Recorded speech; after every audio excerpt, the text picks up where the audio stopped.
Hello, everyone. In an attempt to remain relevant, Keith Kellogg has contacted Belarus to try and see if he can breathe some life into the peace process between Russia and Ukraine. I see it as a rather futile attempt due to several factors. One of them, of course, being the fact that Russia had just said Ukraine is ours. So what is the point, again, of negotiating with them? They have no respect for the sovereignty of their neighbor. So that sort of defeats the purpose. Two, as Kellogg knows very well, Belarus had allowed Russia to use Belarusian territory to launch some of its forces during the invasion. They've also hosted Russian systems. They have also provided training grounds for Russian soldiers, and so on. So why them? Now, there is a change in the stance of Belarus and their government. I mentioned this recently, that having gotten a taste of economic and political isolation, Belarus might be rethinking its previously staunchly pro-Russian position. If you look at the map, much like Ukraine, Belarus is right up close and personal to Europe.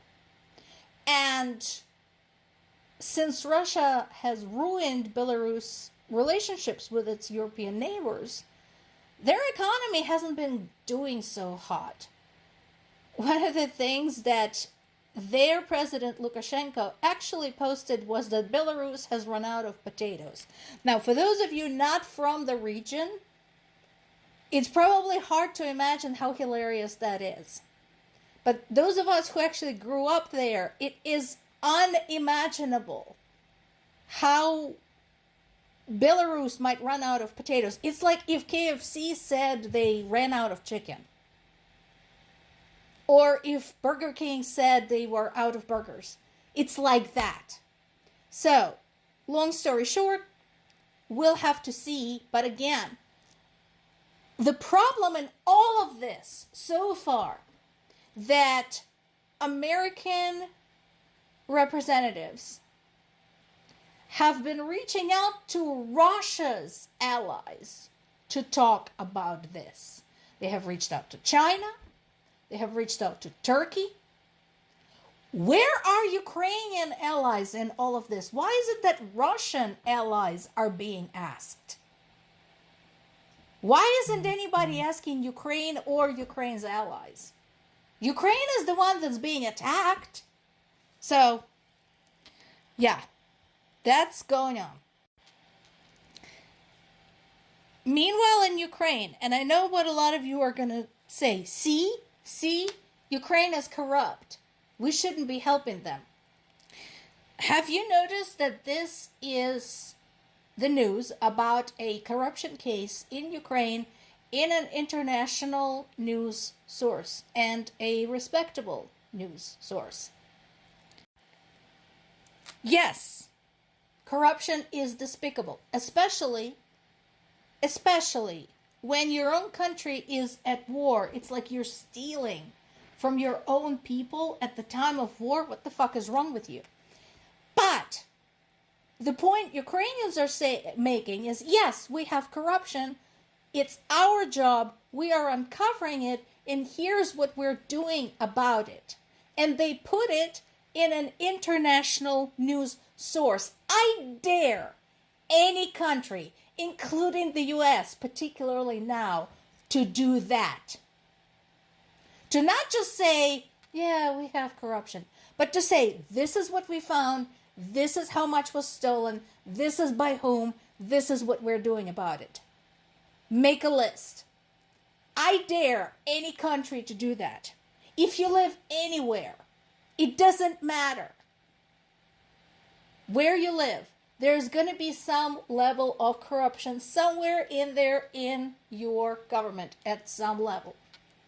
How many of them have the brass balls to catch the culprits and make a public announcement saying, yes, this happened, and yes, we're doing something about it? As a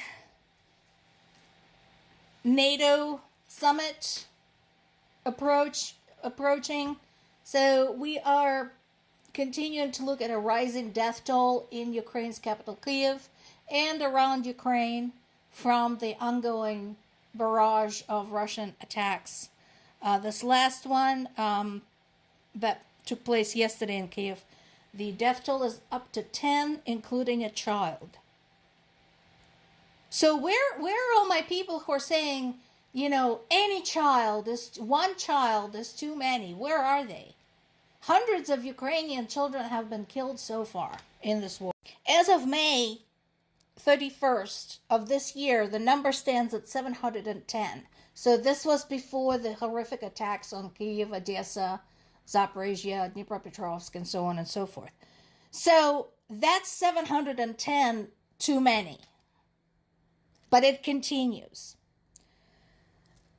NATO is trying to express its support for Ukraine, but again, guys, NATO, you're going to have to decide, because you may have to break with the United States, even though, yes, they're still technically the most powerful member of the alliance.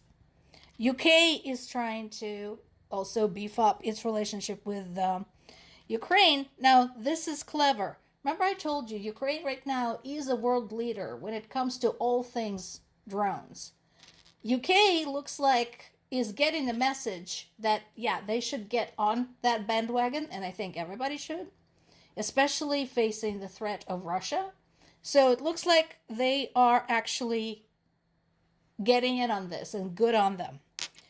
Ukrainians continue to pummel Russia's oil industry. They hit an oil depot in the Rostov region. That's another one of those border regions like Belgorod, like Bryansk, like Kursk, that Russia basically turned into one giant military base.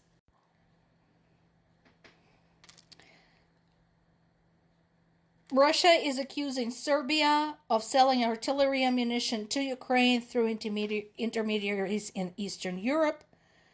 So, whether or not that is true, I think it's a moot point, because we should be looking at why Ukraine needs those things. You know, Russia, if you just got the fuck out of Ukraine, Serbia wouldn't need to sell weapons to anyone or any other European country. Just saying. And if you want details on the latest strike, there's this article on the Associated Press website. So even as Zelensky is heading to the UK, we had attacks on Kyiv. So we now know that death toll is up to 10. So it means the total for the night is up to 15. The total of 352 drones and decoys have been fired, as well as 11 ballistic missiles and 5 cruise missiles. So tell me again, what precisely military targets is Russia trying to destroy? And has it verified that absolutely each and every one of the people who were killed were not Russian speakers they were trying so hard to protect? Oh, look at this. Hospitals and residential areas. Well, that figures. Why does that not surprise me at all? In addition, damage to a subway station. That is serious, since subway stations have been used as bomb shelters, essentially, in Kyiv. So, we all know who the bad guy is. Do something, world. More to come.